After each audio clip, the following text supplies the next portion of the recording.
All right, Aries, let's see what we have got going on here, and we'll interpret them as we go. We're reading through the columns. As I said, we will start with this one. So that first card up there is the Nine of Pentacles, and then we have the fifth chakra, Archangel Gabriel, and that is the throat chakra, and then we have a business venture. So the Nine of Pentacles is often deemed a really positive, upbeat card, and it often talks to us about financial vivacity and success and buoyancy and feeling sated and pleasure, enjoyment, also social activities and outings. Some of you might be having that type of thing go on in the month of February. You might be attending events or hosting them or spending time feeling as if the lap of luxury is in your life at the moment. So a lot of sated, happy pleasure comes with that card. Now, interesting, we see a lot of purple through that row, and that's the kind of third eye chakra as well, even though we're dealing with the throat chakra underneath. And if you look, the cards are aligned with all of the purple stones in the background on the reading table as well. So given that this is about sort of successful feeling of vibration of money and socializing and things, and we see the fifth chakra with Archangel Gabriel, it feels as though communication might be on the cards as well. So either talking and communicating with something about your money, and of course we come down here to a business venture. So possibly some of you are formulating something with some people, or with loans or bank managers, or with the structure of your money regards a new business venture that you could be either going into independently or even into with a group of people or a mix of something. It says trust and follow through on a new business idea or career opportunity. So for some of you, this could even be a change of career coming, and it may have come about through the use of communication. When we communicate, this is how life evolves. If none of us talked, and talking isn't the only primary form of communication, because we also have written communication, such as emails or letters or legal documents, that type of thing. But if there was no communication, nothing would evolve. Nothing would have ever begun as in the human world. We would be living back in the day, you know, in straw huts or caves, because it takes communication to have the thought process from that realm be brought into the physical realm and be turned into something physical. So communication is a very powerful tool for bringing the manifestations of your ideas into the realm of happening and turning it into a material, physical, sound, hard object of whatever it might be, whether it's a business or you're building something or you're processing something or you've applied for a job or it's an application and you have communicated with some people who are hiring you and they have agreed that yes, you're the right person for the job. So you see how communication is key, but it bodes very, very successfully and very well in this first row about your finances, about opportunities within career or business advancement. And so just remember, the more you communicate, the more likely you will have an even more positive or successful chance of a good outcome. We come to this next row and we kind of have a dichotomy, complete opposite here of the first row. So you've got the Nine of Swords, which is a little bit about mental anxiety or tension or worry. It's also about insomnia, the inability to sleep, and the inability for the mind to slow down enough and relax. Now, this could be because you have a lot of worries on your mind, or you've got a lot of ideas going on and you can't quite decide what do I do or which way does this go. The card underneath is the second chakra, Archangel Ariel. Now, the second chakra is down in the sacral part of our body. So this is the part where our creative zone is as well. It's also the thighs, the hip, the back. It's our intimate zone as well, and also our fertility zones in the body for both men and female. So there could be something that you are anxious or worried about around this part of your body. Some of you may have to have things done to it. You may need massage or release. You may be having small operations. There may be something in this part of your body that is blocked or giving you messages about walking away from something. So it's very much a gut instinct feeling as well. It's that whole orangey, lemony feeling in the cards, and it's that part of our body. If we learn to trust our gut instinct and listen to our bodies and listen to the messages that we receive through our mind when it's not full of fear or worry, we can often come to a more successful conclusion on a particular pathway that we're wanting answers with. The other thing that it could be is that you have a block in your creative zone, and this is worrying you. You know, you're going like, I can't make a decision, or I've lost my mojo. I can't seem to replace it. I can't seem to find it or activate it. So you could be worried about that. And again, if you open up or have some healing or get some flow through that part of your body, it should release a lot of the anxiety or worry. The walk away, it's saying leave the unhealthy situation and enjoy the new doors that open as a result. So it feels to me as if it's possibly telling you that something you have been doing, or an idea, or perhaps a job you were doing, is no longer suiting you, and that they're off telling you, let it go and walk away, because you've got all of this over here, which feels quite new. So it's almost as if you were offered something new, and then you've been weighing it up and going, oh, I don't know, should I, shouldn't I? Is it the right thing? Is it not? But they're kind of saying, open up to your intuitive feeling a bit more. Relax. Don't ponder on the negatives. Don't let that mind talk ruin it for you. And they're saying, move away. Move away from something that you've been doing which has created tension or created discombobulation. It hasn't been flowing. So we come to this third row and we see the moon. We see underneath it the magician and the mirror, and then we see summer.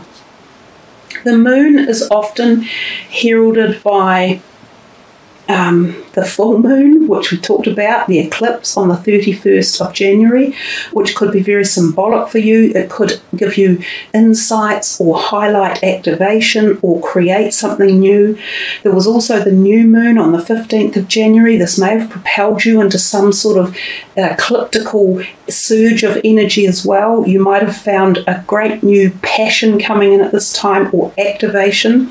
So I think the moon does play a big part for you, Aries, in how you move forward for the year. It seems as if it's activating a whole bunch of stuff, and especially with this message underneath that there's magic in the air. The magician and the mirror. It's a very, very powerful card, just as in the tarot, the magician is a powerful card. This one has even a little bit more kind of push behind it, or punch if you like. The mirror that he's holding in his hand here, and this powerful light with the number 8 on top of his head, is about some sort of transformational light or journey that is coming upon you. And again, I think this could be through the power of the moons that have come in and the eclipses. This mirror shining, reflecting back out, this yellowy hue is very much like the immense reflection that we get off the moon, and the contemplative energies that we can gain from things like eclipses and full moons and new moons. So the magician is a time of very powerful spiritual benevolence in your life, where something transformational is coming through. So I think for you, the moon side, the moon card, even though traditionally that can often also tell us that there could be things going on around you that are a bit subterfuge, and a little bit of dishonesty or stuff being done under the light of day, it can indicate transactions within business dealings that are a little bit corrupt or not favourable.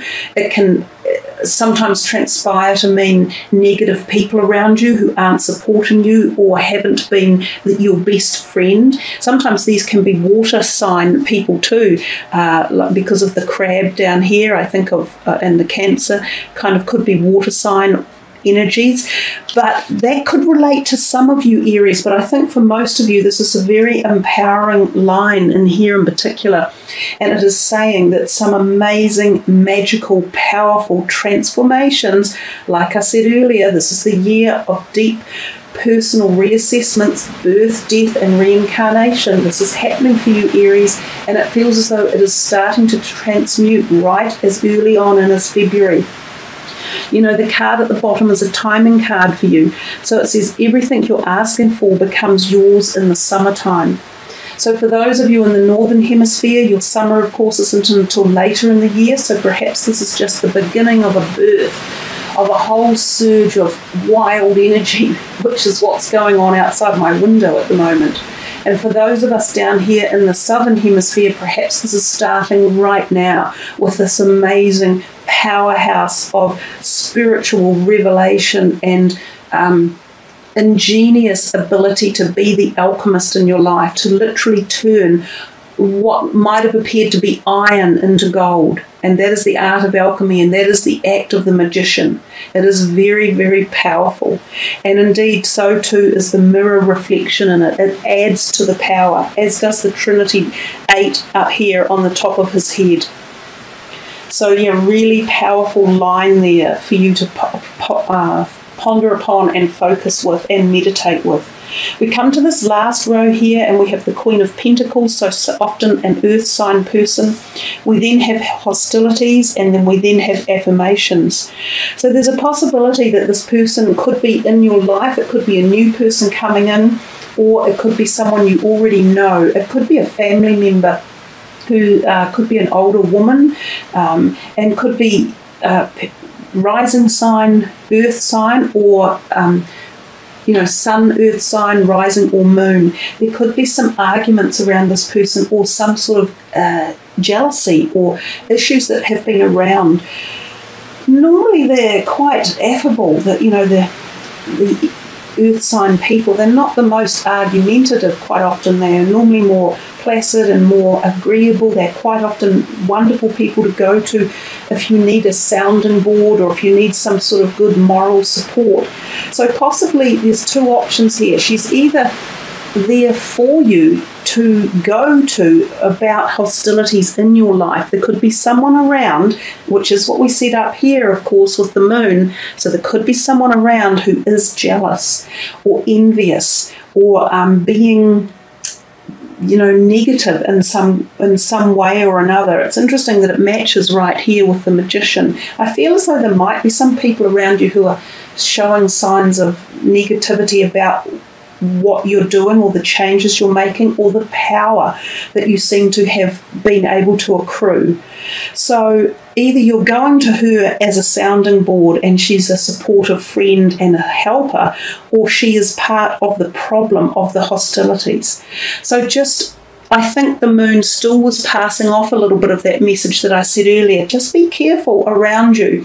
There are some people who are not being backing you as they should, and maybe that's also part of this thing up here. You might be aware of that at a subtle energy level.